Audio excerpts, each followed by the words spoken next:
GTPL వార్తలకు స్వాగతం. ముందుగా ముఖ్యాంశాలు. కాళేశ్వరం కూలేశ్వరం కాదు, తెలంగాణ ఆత్మగౌరవానికి ప్రతీక. బీఆర్ఎస్ నేతలు, మాజీ మంత్రులు స్పష్టం. గ్రావిటీపై అవగాహన లేకుండా మాట్లాడుతున్నారని మంత్రుల విమర్శ. మిడ్మానేరుకు నీటి తరలింపు బీఆర్ఎస్ ఘనతేనని స్పష్టీకరణ. కరీంనగర్లో కన్నుల పండుగల పోచమ్మ బోనాలు. భక్తులతో కలిసి బోనం ఎత్తుకొని వేడుకల్లో పాల్గొన్న ఎమ్మెల్యే గంగుల కమలాకర్.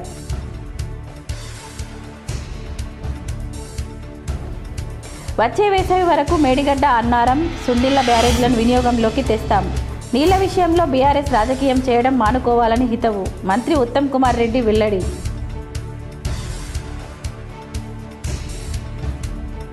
ధర్మపురిలో ఘనంగా సంకష్టహర చతుర్థి ప్రత్యేక పూజల్లో పాల్గొన్న రాష్ట్ర మంత్రి అడ్లూరి లక్ష్మణ్ కుమార్. వచ్చే వేసవి వరకు మేడిగడ్డ, అన్నారం, సుందిళ్ల బ్యారేజ్లను వినియోగంలోకి తెస్తామని మంత్రి ఉత్తమ్ కుమార్ రెడ్డి వెల్లడించారు. రానున్న వేసవి కాలం వరకు కాళేశ్వరం ప్రాజెక్టులోని మేడిగడ్డ, అన్నారం, సుందిళ్ల బ్యారేజ్లను వినియోగంలోకి తీసుకొస్తామని రాష్ట్ర భారీ నీటిపారుదల శాఖ మంత్రి ఉత్తమ్ కుమార్ రెడ్డి స్పష్టం చేశారు. మంత్రులు ఉత్తమ్ కుమార్ రెడ్డి, శ్రీధర్ బాబు, వివేక్ వెంకటస్వామి, అడ్లూరి లక్ష్మణ్ కుమార్, ప్రభుత్వ విప్ విజయ రమణారావుతో పాటు పలువురు ఎమ్మెల్యేలు శ్రీపాద ఎల్లంపల్లి ప్రాజెక్టును సందర్శించి పరిశీలించారు. క్రస్ట్ గేట్ల వద్ద గోదావరి మాతకు సారే చీరే సమర్పించి పూజలు చేశారు. ఎల్లంపల్లి ప్రాజెక్టు వరద ప్రవాహంపై అధికారులతో సమీక్షించారు. కాంగ్రెస్ ప్రభుత్వ హయాంలో పెండింగ్లో ఉన్న అన్ని ప్రాజెక్టులు నిర్మించి రైతులకు తాగునీరు అందిస్తున్నామన్నారు. రైతులకు సాగునీరు అందించే విషయంలో బీఆర్ఎస్ పార్టీ రాజకీయం చేస్తుందని విమర్శించారు. బీఆర్ఎస్ ప్రభుత్వం నిర్మించిన మేడిగడ్డ, అన్నారం, సుందిళ్ల బ్యారేజీలు సరిగా లేకపోవడంతో కూలిపోయాయని అన్నారు. ఈ బ్యారేజీలలో నీటిని స్టోరేజ్ చేసే పరిస్థితి లేదని నేషనల్ డ్యామ్ సెక్యూరిటీ అథారిటీ నిపుణులు పేర్కొన్నారని తెలిపారు. గత ప్రభుత్వం 10 ఏళ్లలో ప్రాజెక్టుల కోసం 1,81,000 కోట్ల ప్రజాధనాన్ని వృధా చేసిందని ఆరోపించారు. వచ్చే వేసవి వరకు మేడిగడ్డ, అన్నారం, సుందిళ్ల బ్యారేజ్లను రైతులకు అందుబాటులోకి తీసుకొస్తామన్నారు. భారతదేశంలో తెలంగాణ ప్రాంతంలోనే ఎక్కువ శాతం వరి పండించి కొనుగోలు చేశామని పేర్కొన్నారు. శ్రీధర్ బాబు మాట్లాడుతూ బీఆర్ఎస్ నాయకులు నీటిపై రాజకీయాలు చేస్తున్నారని ఆరోపించారు. ఎల్లంపల్లి ప్రాజెక్టు ద్వారా రైతులకు సాగునీరు అందిస్తామని తెలిపారు. బీఆర్ఎస్ హయాంలో కట్టిన మేడిగడ్డ, అన్నారం, సుందిళ్ల బ్యారేజ్ ఏ విధంగా వాళ్ళ హయాంలోనే డిజైన్ చేయబడ్డాయి, వాళ్ళ హయాంలోనే నిర్మాణం చేయబడ్డాయి, వాళ్ళ హయాంలోనే కూలిపోయినది చాలా స్పష్టంగా అవుపడుతుంది. అది ఆ 3 బ్యారేజీలు సరిగ్గా కట్టుంటే, ఇది మేడారం, అన్నారం, సుందిళ్ల సరిగ్గా కట్టుంటే ఈరోజు ఆ ప్రశ్న అడిగే అవసరం లేకుండే. ఒక వైఖరి చూస్తున్నా. ఎల్లంపల్లి ప్రాజెక్టు శంకుస్థాపన చేసింది 28 జూలై 2004. 2004 నుంచి 2014 వరకు ఎవరు గవర్నమెంట్లో ఉన్నారు? కాంగ్రెస్ గవర్నమెంట్లో ఉంది. ఎవరు శంకుస్థాపన చేసిండ్రు? ఆనాటి ముఖ్యమంత్రి డాక్టర్ రాజశేఖర రెడ్డి గారు.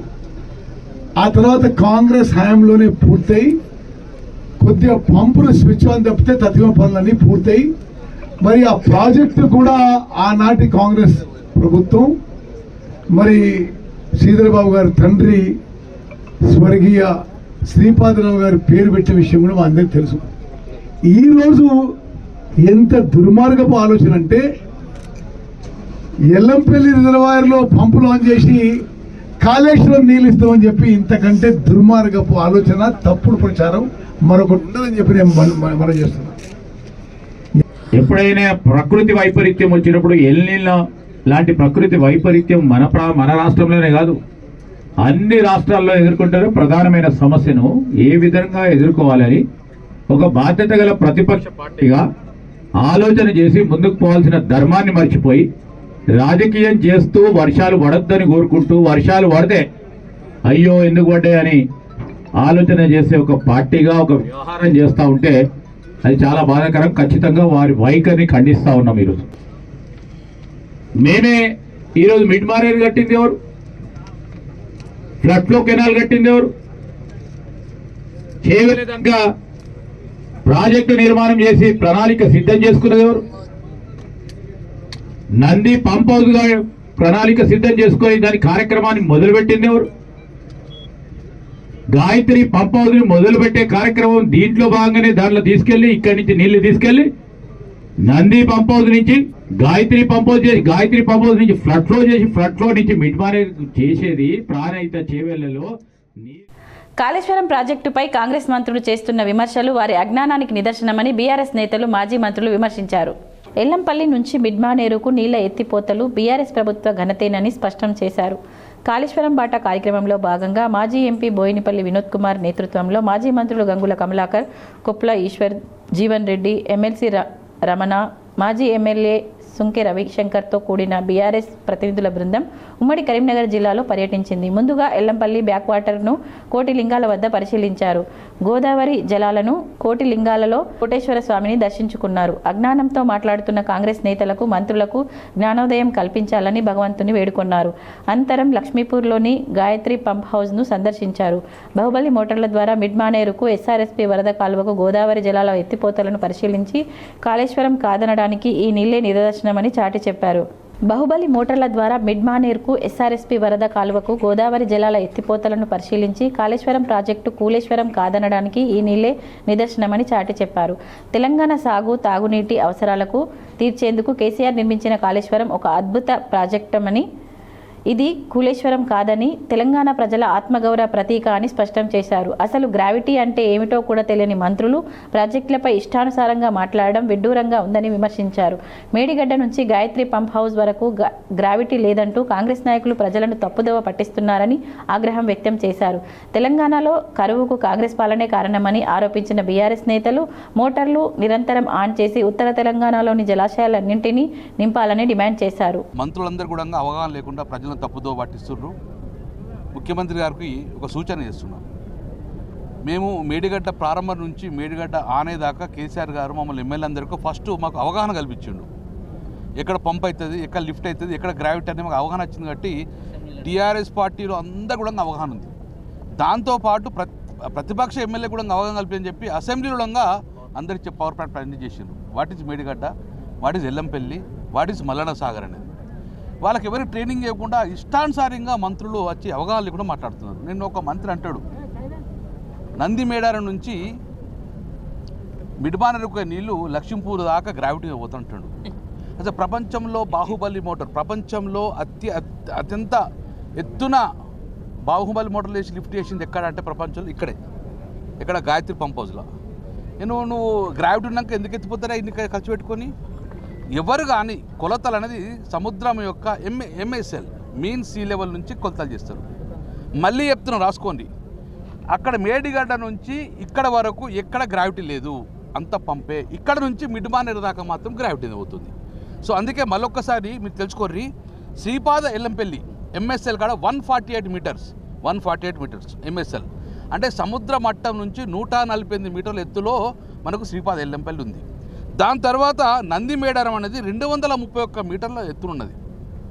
అంటే అక్కడ నుంచి ఇక్కడికి సుమారు ఒక 100 ఫీట్ దాకా ఉంటుంది, 100 మీటర్ దాకా ఉంటుంది. దాన్ని ఎత్తిపోసారు. ఎక్కడ మేడారం దాకా ఎత్తిపోసారు. అక్కడ సర్జీపూర్ నుంచి దగ్గర 105 మీటర్ల ఎత్తిపోస్తేనే మేడారం నిలబడ్డాయి. మేడారం నుంచి మళ్ళీ ఇక్కడికి వచ్చేవరకు 331 మీటర్స్. ఇది మనకు గాయత్రి పంపు 331 మీటర్ల ఎత్తున ఉన్నది. ఇక్కడ 231 మీటర్లు మేడారంలో ఉంటే దానికన్నా మనకందరికీ తెలుసు, తెలిసినతోనైనా మాట్లాడచ్చు, తెలియనతోనైనా మాట్లాడచ్చు, మిడిమిడి జ్ఞానంతో మాట్లాడలేము. కాంగ్రెస్ ముఖ్యమంత్రి రేవంత్ రెడ్డి, ఇరిగేషన్ శాఖ మంత్రి ఉత్తమ్ కుమార్ రెడ్డి గారు, మంత్రులు అవగాహన లోపించేది వాళ్ళకి. ఆఖరికి నేర్చుకోండి, తప్పేం లేదు. గంగుల కమలాకర్ గారు చాలా లెక్కలతో సహా చాలా స్పష్టంగా చెప్పాడు. ఈరోజు కాళేశ్వరం ప్రాజెక్టు కూలేశ్వరం అయిందన్నాడు. దయచేసి మీరందరూ కూడా షూట్ చేసిండ్రు. అంత బ్రహ్మాండంగా నీళ్లు సర్జిపూర్లకెళ్ళి పంపుల ద్వారా ఇక్కడికి ఎత్తిపోస్తుంది. పక్కకి ఏమున్నది, కాళేశ్వరం ప్రాజెక్ట్ ప్యాకేజ్ 8 అని రాస్తున్నది. అక్కడ ఎట్లా కూలేశ్వరం అవుతుంది? Government of Telangana Kaleshwaram project package 8 అని అక్కడ రాస్తుంది. దయచేసి చూపిర్రి. రేవంత్ రెడ్డికి తెలియకపోతే చెప్పిన అది కూడా రేపు పొద్దున సున్నం వేసినా ఎత్తాడు. దయచేసి టీవీ ఛానల్స్ చూపియండి, కాపాడుకోవాలి. గిట్టనే రాజముద్రను వరంగల్ కాకతీయులు ఒక ఎంబులంని తీసేస్తానని మొదటి రోజు ఆయన ముఖ్యమంత్రి తెల్లారు. నేను పోయి ఆడ లొల్లి పెట్టిన తర్వాత ఆగింది అది. నేను దయచేసి అది కూడా మీరు చూపించండి. ఎందుకంటే ఆయన దాని ఏమంటే మరిపిస్తా మారుస్తా అనే మనిషి రేవంత్ రెడ్డి. కాబట్టి దయచేసి అది చూడండి. కాళేశ్వరం ప్రాజెక్ట్ అని రాసి ఉంది అక్కడ. కూలేశ్వరం ఎట్లయితే గన్ని నీళ్ళు ఎట్లా వస్తాయి? దయచేసి మనం అందరం సంబరపడతాం చాలా నీళ్ళు వచ్చినాయని. రాలేదు. ఇలా ఉదయమో అక్కడ గేట్లు బంద్ చేసిండ్రు, ఎల్లంపల్లి గేట్లు బంద్ చేసిండ్రు. ఎందుకంటే ఎల్లంపల్లి నీళ్లు తగ్గిపోయినాయి. కేవలం ఇప్పుడు 13,000 క్యూసెక్లే ఇవ్వాలి. ఇప్పుడే నేను కార్లా సిడబ్ల్యూసి మొత్తం లెక్కలు తీసిన. కేవలం 13,000 క్యూసెక్లే వస్తాను ఎల్లంపల్లికి. అందుకోసమే ఆపేసాను, గేట్ బంద్ చేసిండు ఇవాళ పొద్దున. ఎల్లంపల్లి నీళ్ళు ఎట్లా వచ్చినాయి? ఆ కడెం ప్రాజెక్టు ఆదిలాబాద్ జిల్లాలో వర్షాలు పడ్డాయి కాబట్టి ఎల్లంపల్లికి 20 టీఎంసీల నీళ్ళు నిండినాయి. మిగతాది ఇప్పుడు ఎత్తిపోస్తాడు. ఇదే రోజు ఇదే నిమిషం ఇప్పుడు మేడిగడ్డ దగ్గర 5,20,000 క్యూసెక్లు. గ్రేటర్ విద్యానగర్ మున్నూరు కాపు సంఘం నూతన కార్యవర్గ ప్రమాణ స్వీకారం కరీంనగర్లో ఘనంగా నిర్వహించారు. మాజీ మంత్రి కరీంనగర్ ఎమ్మెల్యే గంగుల కమలాకర్ ముఖ్య అతిథిగా హాజరయ్యారు. ఈ సందర్భంగా నూతనంగా ఎన్నికైన పాలకవర్గ అధ్యక్షులు ఉప్పు తిరుపతి పటేల్, ప్రధాన కార్యదర్శి సుధాకర్ పటేల్తో పాటు ఇతర కార్యవర్గ సభ్యులను ఘనంగా సన్మానించి శుభాకాంక్షలు తెలిపారు.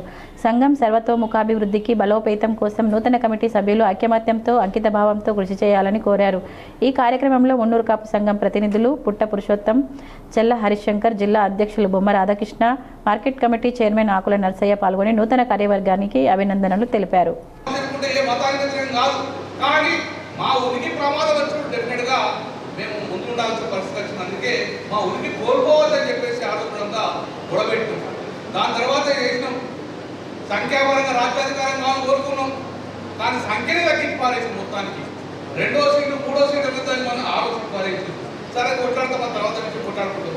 దాంతో ఏంటంటే ఏ సంఖ్య ఎక్కువ ఉందని చెప్పి మీరు అన్నడుతున్న చెప్పి ఈ సంఖ్యనే రాష్ట్రంలో తగ్గించే పరిస్థితి వచ్చింది. 5, 6, 7 వచ్చి పారేసింది. సరే ఎట్లా కొట్లాడుతుంది రాష్ట్రపరంగా. సో ఇప్పుడు నేను అంతా దాన్ని డిస్కస్ అవుతలేదు. నేను ఎందుకు చెప్పాల్సి వచ్చిందంటే ఒక కులం బలం అయితే ఉదర్శన చెప్తా. స్వాతంత్రం వచ్చి 1947 తర్వాత 1947లో స్వాతంత్రం వచ్చాక కరీంనగర్ చరిత్ర ఎగ్జాంపుల్ అది పెన్న చరిత్రతో ఏ రోజు కూడా ఏ పార్టీ కూడా మనం టికెట్ ఇవ్వలేదు. మనకు కాదు బీసీగా టికెట్ ఇవ్వాలి. ఇక్కడ ఏ పార్టీకి 1947 నుంచి ఒక్కరికంటే ఒక సీట్ ఇవ్వలేదు. ఎవరు కొట్లాడుకున్న అగ్రవర్ణాలు కొట్లాడుకున్నారు, ఎవరు తెలిసిన అగ్రవర్ణాలు చెప్తారు.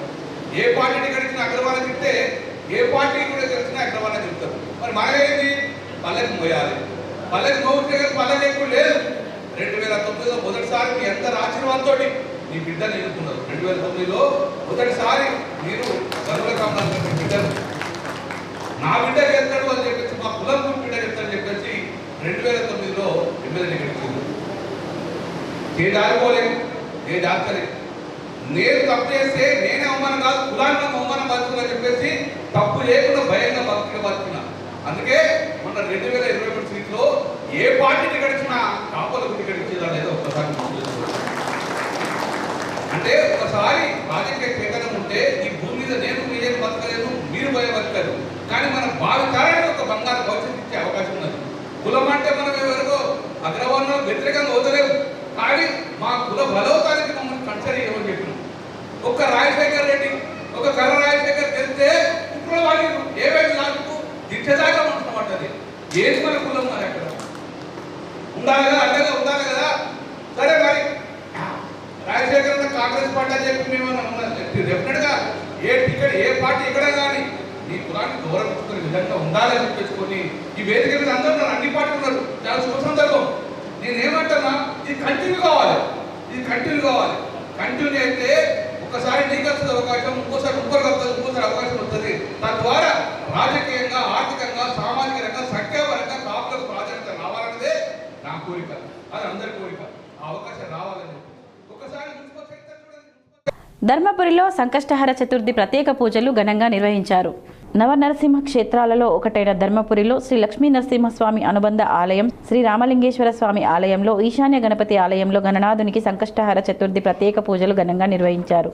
శ్రీ గణనాథుని విగ్రహానికి గణపతి ఉపనిషత్తులతో పంచామృతాలతో అభిషేకం గావించారు. అలంకరణ, అష్టోత్తర శతనామార్చనలు, ధూపదీప నైవేద్యాలు, మంగళహారతి, పుష్పగుచ్చం, తీర్థప్రసాద వితరణ కార్యక్రమాలను నిర్వహించారు. పూజా కార్యక్రమాల్లో రాష్ట్ర సంక్షేమ శాఖ మంత్రి అడ్లూరి లక్ష్మణ్ కుమార్ పాల్గొని స్వామివారిని దర్శించుకొని ప్రత్యేక పూజలు నిర్వహించారు.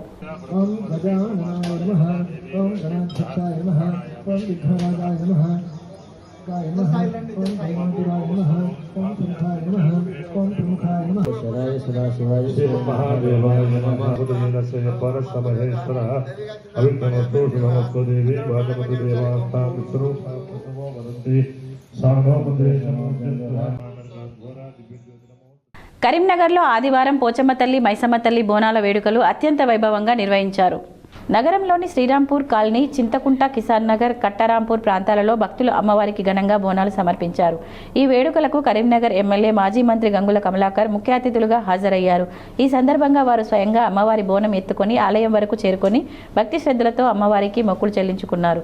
అనంతరం అతిథులు మాట్లాడుతూ అమ్మవారి దయతో ప్రజలందరూ సుఖ సంతోషాలతో వర్ధిల్లాలని, కాలం కలిసి వచ్చి సమృద్ధిగా వర్షాలు కురిసి పాడి పంటలు కలకలలాడాలని ఆకాంక్షించారు. ఈ కార్యక్రమంలో నగర బీఆర్ఎస్ అధ్యక్షులు చెల్ల హరి శంకర్, 40వ డివిజన్ కార్పొరేటర్ పుష్పలత రవీందర్, మాజీ మేయర్ సర్దార్ రవీందర్ సింగ్, డివిజన్లకు చెందిన నాయకులు, స్థానిక భక్తులు, పెద్దలు పాల్గొన్నారు. భార్యపై అనుమానంతో మద్యం మత్తులో కత్తితో దాడి చేశాడు ఓ కిరాతక భర్త. తీవ్ర గాయాలతో ఉన్న భార్య శ్యామలను హుజురాబాద్ ఏరియా ఆసుపత్రికి స్థానికులు తరలించారు. కరీంనగర్ జిల్లా హుజూరాబాద్ మండలం రాంపూర్ గ్రామానికి చెందిన లక్ష్మీ శేఖరయ్య దంపతులకు 4 కూతుళ్లు. శేఖరయ్య 30 సంవత్సరాల క్రితం చనిపోగా పెద్ద కూతురు అరుణను 25 సంవత్సరాల క్రితం సైదాపూర్ మండల కేంద్రానికి చెందిన వృత్తిరీత్యా టైలర్గా పనిచేస్తున్న సతీష్కు ఇచ్చి వివాహం చేసింది లక్ష్మి. వివాహానంతరం 2 కూతుళ్లు జన్మించిన తర్వాత భార్య అరుణ చిన్న చెల్లెలు శ్యామలను తనకు ఇచ్చి వివాహం చేయాలని వేధించాడు. భర్త మృతి చెందడం, 4 కూతుళ్ల భారం, మరోవైపు అల్లుడి వేధింపులు భరించలేని లక్ష్మి చిన్న కూతురు శ్యామలను సతీష్కు ఇచ్చి వివాహం చేసింది. అనంతరం పెద్ద భార్య అరుణను ఇంటి నుండి వెళ్ళగొట్టడంతో 2 కూతుళ్లతో తల్లి ఇంటి వద్దే ఉంటుంది. అరుణ, శ్యామలకు 2 కూతుళ్లు పుట్టిన అనంతరం నిత్యం మద్యం సేవించి వేధించడం, శ్యామల కూలి పనులు చేసి సంపాదించిన డబ్బులు ఇవ్వమని వేధించి ఇబ్బందులకు గురి చేస్తున్నాడు.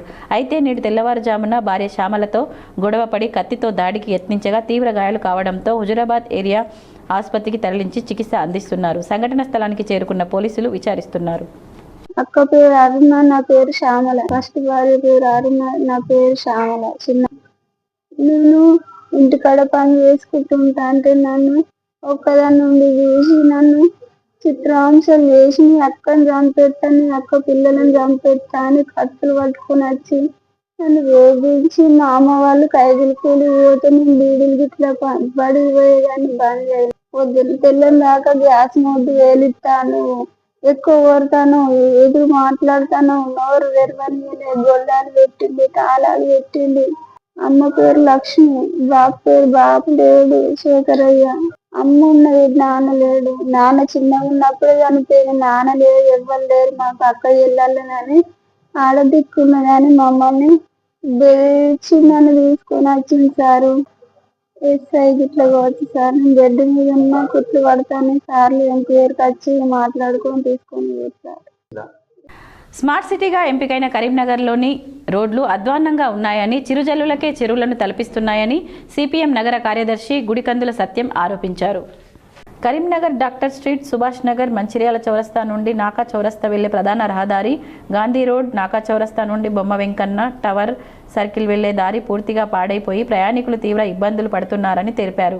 మంచిర్యాల చౌరస్తా నుండి రైల్వే స్టేషన్ వెళ్లే దారి పొలాలను తలపిస్తుందని ప్రయాణికులు తీవ్ర ఇబ్బందులు పడుతున్నారన్నారు. స్మార్ట్ సిటీ నిధులు ఎటుపోతున్నాయని ప్రశ్నించారు. ఇప్పటికైనా నగర మేయర్, మున్సిపల్ కమిషనర్, రోడ్లు మరియు భవన నిర్మాణ శాఖ అధికారులు స్పందించి రోడ్లను వెంటనే బాగు చేయాలని డిమాండ్ చేశారు. స్మార్ట్ సిటీగా ఎంపికైనటువంటి కరీంనగర్ అని చెప్తా ఉన్నారు. రాష్ట్ర ప్రభుత్వం సంవత్సరానికి 100 కోట్లు, అలాగే సెంట్రల్ గవర్నమెంట్ 100 కోట్లు కేటాయిస్తుంది. సంవత్సరానికి 200 కోట్లు కేంద్ర రాష్ట్ర ప్రభుత్వాలు కేటాయిస్తూ ఉన్నాయని చెప్తా ఉన్నారు. అట్లాగే కేంద్ర సహాయ మంత్రి బండి సంజయ్, నేను కేంద్ర ప్రభుత్వం నుంచి వెళ్ళి 20,000 కోట్ల రూపాయలు కరీంనగర్ పట్టణానికి తీసుకొచ్చాను అని చెప్పి పత్రిక ముఖంగా ప్రకటనలు ఇస్తూ ఉన్నారు. మరి డబ్బులన్నీ ఎటుపోతూ ఉన్నాయి? కాంట్రాక్టర్లు, అధికారుల జేబులు నిండుతూ ఉన్నాయా, లేకపోతే అధికారులే కుమ్మక్కై కాంట్రాక్టర్లతో పంచుకొని తింటున్నారా అని చెప్పి కూడా మేము సిపిఎంగా ప్రశ్నిస్తూ ఉన్నాం. 2 రోజులు కురిసినటువంటి చిరుజల్లులకి కరీంనగర్లో ఉన్నటువంటి డాక్టర్ స్ట్రీట్ కావచ్చు, అట్లాగే పెద్దపల్లి, మంచిర్యాల చౌరస్తా రాష్ట్ర ప్రభుత్వ సలహాదారులు బోధన్ ఎమ్మెల్యే సుదర్శన్ రెడ్డి జన్మదినం సందర్భంగా Nizamabad rural MLA doctor Bhupath Reddy ఆర్థిక జన్మదిన శుభాకాంక్షలు తెలిపారు. ఈ సందర్భంగా ఆదివారం హైదరాబాద్ జూబ్లీహిల్స్లోని సుదర్శన్ రెడ్డి నివాసానికి వెళ్లిన ఎమ్మెల్యే డాక్టర్ భూపత్ రెడ్డి ఆయనను మర్యాదపూర్వకంగా కలిసి శాలువాతో ఘనంగా సన్మానించారు. పుష్పగుచ్చం అందజేసి జన్మదిన శుభాకాంక్షలు తెలియజేస్తూ ఆయురారోగ్యాలతో దీర్ఘాయుషు కలిగి ప్రజాసేవలో మరిన్ని విజయాలు సాధించాలని ఆకాంక్షించారు. ఈ సందర్భంగా ఎమ్మెల్యే డాక్టర్ భూపత్ రెడ్డి మాట్లాడుతూ నిజామాబాద్ జిల్లా రాజకీయాల్లో సుదర్శన్ రెడ్డి ప్రస్థానం ఎంతో ఆదర్శప్రాయమైందని పేర్కొన్నారు. ప్రజా సమస్యల పరిష్కారంలో ఆయన చూపుతున్న చొరవ, ప్రజలతో మమేకమైన పనిచేసే తీరుతో ప్రత్యేక గుర్తింపు పొందారని అన్నారు. రాష్ట్ర అభివృద్ధి, ప్రజా సంక్షేమానికి ఆయన సేవలు మరింత విస్తరించాలని, రాబోయే రోజుల్లో మరిన్ని ఉన్నత పదవులు అలంకరించి ప్రజలకు మరింత సేవ చేసే అవకాశం కలగాలని ఆకాంక్షించారు. ఈ కార్యక్రమంలో రాష్ట్ర గీత పారిశ్రామిక సహకార కార్పొరేషన్ చైర్మన్ శేఖర్ గౌడ్, మానాల మోహన్ రెడ్డి, తాహిర్ బిన్ హమ్దాన్ తదితరులు పాల్గొన్నారు. నిజామాబాద్ నగరంలో జరిగిన ఊర పండుగ వేడుకల్లో పుట్టిన పసిపిల్లల నుండి 90 ఏళ్ల వృద్ధుల వరకు పాల్గొని అమ్మవార్లను దర్శించుకుని మొక్కులు తీర్చుకున్నారు. నిజామాబాద్ నగరంలో గ్రామదేవతల ఊరేగింపు, ఊర పండుగ ఘనంగా నిర్వహించారు. ఈ వేడుకలలో సీనియర్ సిటిజన్లతో పాటు జూనియర్లు పాల్గొని అమ్మవార్లను దర్శించుకుని మొక్కులు తీర్చుకున్నారు. గాజుల్పేట్కు చెందిన పలువురు సీనియర్ సిటిజన్లను K6 పలకరించింది. గ్రామదేవతల ఊరేగింపు, ఊర పండుగ గురించి తెలపాలని కోరగా లింగం, లక్ష్మయ్యలు భావోద్వేగానికి లోనయ్యారు. ఎట్లా జరుగుతున్నాయి? బాగా బ్రహ్మాండంగా జరుగుతున్నాయి. అమ్మవారి దయ బాగున్నది. మీ అందరి మీద బాగుండాలి. అలాగే మరో ఉద్దురాలిని పలకరించగా 90 ఏళ్ల వయసులో కూడా తాను గ్రామదేవతలను దర్శించుకొని మొక్కులు చెల్లించుకునేందుకు 4 తరాల కుటుంబ సభ్యులతో వచ్చినట్లు తెలిపారు. 3 మన్మరాడికి బిడ్డలు. మంది నాకు ఆటకి 2 పోయింది. 4 ఉన్నారు. 4కి ఎంతమంది పిల్లలు? మనిషికి 2, 3. ఏం పేరు నీ పేరు? ఏ ఊరు మీది? ఈయనే నిజామా. ఎక్కడ ఉంటారు? ఇక్కడ ఉండే కానీ ఇక్కడ అమ్మేసి అక్కడ ఉంటాను. ఎక్కడ? ఆకల పాపయ్య. సాయినగర్ పోయిరా. ఎట్లా అనిపిస్తుంది ఇప్పుడు? అందరు పెళ్లి చేసావా? అందరి అయినాయి, అందరికి పిల్లలు అయింది. ఇదిలా ఉండగా వినాయక్ నగర్ వద్ద అమెరికాలో జన్మించిన 2.5 ఏళ్ల చిన్నారి గోపు నిర్వికార తొలిసారిగా తన తల్లి మానస, నానమ్మ, అమ్మమ్మలతో పాటు స్నేహితుల దినోత్సవం సందర్భంగా బుల్లి స్నేహితులతో కలిసి ఊర పండుగలో పాల్గొన్నట్లు వారు తెలిపారు.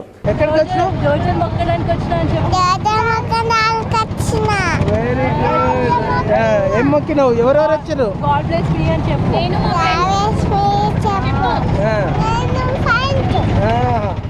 ముట్ట సంది నడుస్తున్నది. అప్పుడు ఎట్లకు గాలి పోసి చచ్చిపోతుండే, మనుషులకు ఇట్లా పోషమై చచ్చిపోతుండ్రి. అందు కాబట్టి ఇప్పుడు సంవత్సరంకి ఒక్కసారి చేస్తున్నాం ఈ దేవుళ్ళకు. ఇప్పుడు అందరం మంచిగా ఉన్నాం. కాలం కూడా మంచిగా అవుతుంది. మనకు పంటలు కూడా మంచిగా పండుతున్నాయి. సెలవు దినాన శ్రీరామ్ సాగర్ ప్రాజెక్టుకు పర్యాటకులు పోటెత్తారు. ఆదివారం సెలవు దినం కావడంతో మెండోరా మండలంలోని శ్రీరామ్ సాగర్ ప్రాజెక్టుకు పర్యాటకులు భారీ సంఖ్యలో తరలివచ్చారు. ఇటీవల కురిసిన వర్షాలతో ప్రాజెక్టులో సమృద్ధిగా నీరు చేరడంతో జలాశయం ప్రకృతి అందలతో కనువిందు చేస్తుండగా జిల్లాతో పాటు పరిసర ప్రాంతాల నుంచి సందర్శకులు పెద్ద ఎత్తున వచ్చి సందడి చేశారు. కుటుంబ సభ్యులు, స్నేహితులతో కలిసి వచ్చిన పర్యాటకులు ప్రాజెక్టు పరిసరాల్లో ప్రకృతి అందాలను ఆస్వాదిస్తూ ఫోటోలు, సెల్ఫీలు దిగారు. చిన్నారులు, యువత ఉత్సాహంగా గడుపుతుండగా ఆదివారం రోజంతా ప్రాజెక్టు ప్రాంతం సందర్శకులతో కలకలలాడింది. పర్యాటకుల రద్దీని దృష్టిలో ఉంచుకొని పోలీసులు, ప్రాజెక్టు భద్రతా సిబ్బంది అప్రమత్తంగా విధులు నిర్వహించారు. ఎవరూ డ్యాం దిగువ ప్రాంతాలకు వెళ్లకుండా ప్రత్యేక నిఘా ఏర్పాటు చేసి ప్రమాదాలు జరగకుండా సందర్శకులను అప్రమత్తం చేశారు. అధికారులు పర్యాటకులను భద్రతా నిబంధనలు తప్పనిసరిగా పాటించాలని, సెల్ఫీల కోసం ప్రమాదకర ప్రాంతాలకు వెళ్లవద్దని, భద్రతా సిబ్బంది సూచనలను అనుకరించాలని విజ్ఞప్తి చేశారు. దీంతో శ్రీరామ్ సాగర్ ప్రాజెక్టు ఆదివారం పర్యాటకుల సందడితో పండుగ వాతావరణాన్ని తలపించింది. నిజామాబాద్ నగరంలో ఊర పండుగకు పోతరాజులు ఆటపాటలు ఎంతగానో ఆకట్టుకున్నాయి. నిజామాబాద్ నగరంలో ఊర పండుగ వేడుకలు ఘనంగా జరిగాయి. అమ్మవార్ల ఊరేగింపు వేడుకల్లో పోతరాజుల విన్యాసాలు ఎంతగానో ఆకట్టుకున్నాయి. కిల్లా అమ్మవార్ల గద్దె వద్ద పోతరాజుల నృత్యాలు చేశారు. ఈ సందర్భంగా K6తో మాట్లాడుతూ తాత ముత్తాతల నుండి ఈ గ్రామ దేవతల ఊరేగింపు, ఊర పండుగ జరుగుతుందని, ఈ వేడుకల్లో తాము పోతరాజుల వేషాలతో అమ్మవార్ల ఊరేగింపులో పాల్గొని భక్తులకు ఆశీర్వదించడం చాలా ఆనందంగా ఉందని పోతరాజులు K6తో తెలిపారు. 5 స్టార్ హోటల్ తరహాలో నిజామాబాద్ నగరంలోని వంశీ హోటల్ను సుందరీకరించి విహానా ఇంటర్నేషనల్ హోటల్గా రేపు ప్రారంభించనున్నామని యజమాని కైలేష్ గౌడ్ తెలిపారు. నిజామాబాద్ నగరంలోని హైదరాబాద్ రోడ్లో గల ఓ హోటల్లో 5 స్టార్ హోటల్ తరహాలో విహానా హోటల్ను ప్రారంభించనున్నామని యజమాని కైలాష్ గౌడ్ తెలిపారు. ఈ హోటల్ 5 స్టార్ హోటల్ తరహాలో అన్ని వసతులు కల్పించనున్నామని తెలిపారు. నిజామాబాద్ జిల్లా ప్రజలు ఈ హోటల్ను ఆదరించాలని కోరారు. నిజామాబాద్కి కొత్త హంగులతో ఇంటర్నేషనల్ స్టాండర్డ్స్లో luxurious rooms and pure veg restaurant, non veg restaurant with live kitchen అన్నీ కూడా ఈరోజు ఓపెనింగ్ చేశాము. మీరు అందరూ కూడా వచ్చి మా ఆతిథ్యంని స్వీకరించండి. మీరు ఫీల్ కావండి how the rooms are very comfortable in our Vamshi international. And మీరు కిట్టి పార్టీస్ కానీ, మ్యారేజెస్ కానీ, రిసెప్షన్స్ కానీ మా హోటల్లో ఒక 5 బ్యాంకెట్లు ఉన్నాయండి. మీరు అన్ని పార్టీస్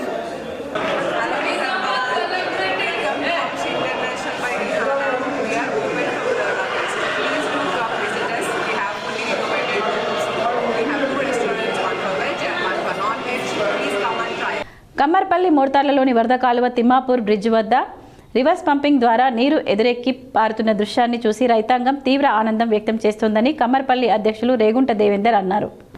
ఆదివారం మోర్తాడ్, కమ్మర్పల్లి, వేల్పుల్ బీఆర్ఎస్ నాయకులు రైతులంతా కలిసి కేసీఆర్, స్థానిక ఎమ్మెల్యే వేముల ప్రశాంత్ రెడ్డి నాయకుల చిత్రపటాలకు పాలాభిషేకం చేసి పూలతో కృతజ్ఞతలు తెలియజేశారు. ఈ సందర్భంగా వారు మాట్లాడుతూ తెలంగాణ ఉద్యమం చేసి రాష్ట్రాన్ని సాధించి నిధులు నియామకాలతో పాటు నీళ్ల సమస్యను పరిష్కరించడానికి కేసీఆర్ కాళేశ్వరం ప్రాజెక్టును తలపెట్టారు.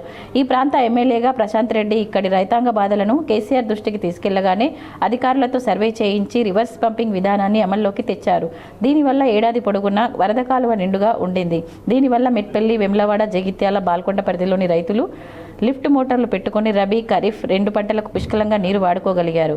కాంగ్రెస్ ప్రభుత్వం అధికారంలోకి వచ్చాక కాళేశ్వరం కూలిపోయింది, మోటార్లు కాలిపోయాయి అంటూ రివర్స్ పంపింగ్ చేయకుండా వరద కాలువను ఎండబెట్టారు. గత 2.5 సంవత్సరాలుగా కాంగ్రెస్ నాయకులు చేసిన దుష్ప్రచారానికి ఇవాళ వరద కాలువలో పారుతున్న ఈ నీళ్లే చెంపపెట్టు అని అన్నారు.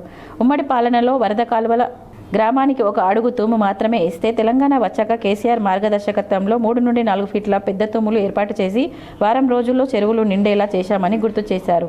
వరద కాలువకు నీళ్లు ఎదురేకుతున్న ఈ సందర్భంగా వరద కాలువ తూములను తెరిచి వరద కాలువ ఆయకట్టు గ్రామాల చెరువులు తక్షణమే నింపాలని బీఆర్ఎస్ పార్టీ డిమాండ్ చేస్తుంది.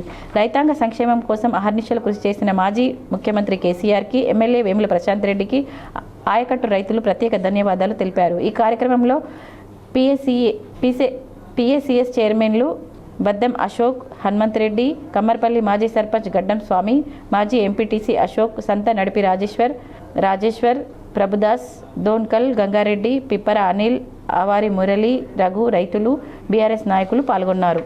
శ్రీరామ్ సాగర్కు వరద కొనసాగుతోంది. మహారాష్ట్ర స్థానికంగా కురిసిన వర్షాలతో ప్రస్తుతం జలాశయానికి 27,680 క్యూసెక్ల ఇన్ఫ్లో వస్తోంది. శ్రీరామ్ సాగర్ పూర్తిస్థాయి నీటి మట్టం 1,091 అడుగులకు కాగా ప్రస్తుతం 1,074.30 అడుగులు చేరింది.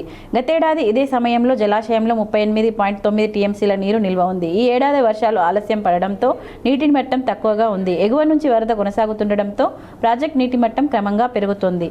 జలాశయంలో నీటి మట్టం పెరగడంతో పాటు వరద కొనసాగుతుండటంతో అధికారులు కాలువ ద్వారా నీటిని విడుదల చేస్తున్నారు. కాకతీయ కాలువ ద్వారా 300 క్యూసెక్లు, మిషన్ భగీరథకు 231 క్యూసెక్లు వదులుతున్నారు. రానున్న రోజుల్లో భారీ వరద వస్తే ప్రాజెక్ట్ నిండుతుంది. ప్రతి ఏటా ఆగస్టు, సెప్టెంబర్లో జలాశయానికి భారీ వరద వస్తుంది. ప్రస్తుతం వరద కొనసాగుతుండటంతో ఆయకట్టు రైతులు పంటల సాగుకు సిద్ధమవుతున్నారు. అన్ని కాలువల ద్వారా నీటిని విడుదల చేయాలని కోరుతున్నారు. తెలంగాణలో నామినేటెడ్ పదవుల భర్తీపై కాంగ్రెస్ పార్టీ కసరత్తు వేగవంతం చేసింది. కాంగ్రెస్ పార్టీ కోసం ఎన్నో ఏళ్లుగా పనిచేస్తున్న సీనియర్ నాయకులకు ప్రాధాన్యం కల్పించే దిశగా కీలక నిర్ణయాలు తీసుకుంటుండటంతో ఆశావాహుల్లో కొత్త ఆశలు చిగురిస్తున్నాయి. జిల్లా, నియోజకవర్గ స్థాయిలో విస్తృత సంప్రదింపులు నిర్వహించి తుది జాబితాను ఖరారు చేయాలని పార్టీ నాయకత్వం నిర్ణయించింది. ఈ నేపథ్యంలో గాంధీభవన్లో టీపీసీసీ అధ్యక్షుడు మహేష్ కుమార్ గౌడ్తో వ్యవసాయ శాఖ మంత్రి తుమ్మల నాగేశ్వరరావు, రాజ్యసభ సభ్యుడు వేం నరేందర్ రెడ్డి సమావేశమయ్యారు. సమావేశంలో రానున్న వ్యవసాయ పరపతి సహకార సంఘాల చైర్మన్లు, డైరెక్టర్లు, అలాగే నియోజకవర్గ, జిల్లా, రాష్ట్ర స్థాయి నామినేటెడ్ పదవుల భర్తీపై విధి విధానాలపై చర్చించారు. సమావేశంలో తీసుకున్న కీలక నిర్ణయాల ప్రకారం మొత్తం నామినేటెడ్ పదవుల్లో 60% పార్టీ కోసం దీర్ఘకాలంగా పనిచేసిన నాయకులకు కేటాయించాలని నిర్ణయించారు. ముఖ్యంగా మాజీ మండల అధ్యక్షులు, జిల్లా కార్యవర్గ సభ్యులు, అనుబంధ సంఘాల నాయకులు, నియోజకవర్గ స్థాయి సీనియర్ నేతలకు అధిక ప్రాధాన్యం ఇవ్వనున్నారు. వార్తలు ముగించే ముందు ముఖ్యాంశాలు మరోసారి. కాళేశ్వరం కూలేశ్వరం కాదు, తెలంగాణ ఆత్మగౌరవానికి ప్రతీక. బీఆర్ఎస్ నేతలు మాజీ మంత్రులు స్పష్టం. గ్రావిటీపై అవగాహన లేకుండా మాట్లాడుతున్నారని మంత్రుల విమర్శ.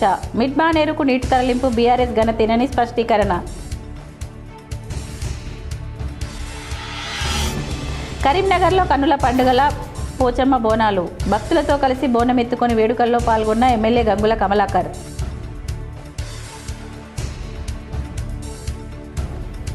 వచ్చే వేసవి వరకు మేడిగడ్డ, అన్నారం, సుందిళ్ల బ్యారేజ్లను వినియోగంలోకి తెస్తాం.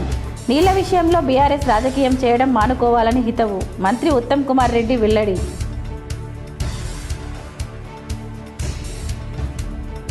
ధర్మపురిలో ఘనంగా సంకష్టహర చతుర్థి ప్రత్యేక పూజలు. పూజల్లో పాల్గొన్న రాష్ట్ర మంత్రి అడ్లూరి లక్ష్మణ్ కుమార్.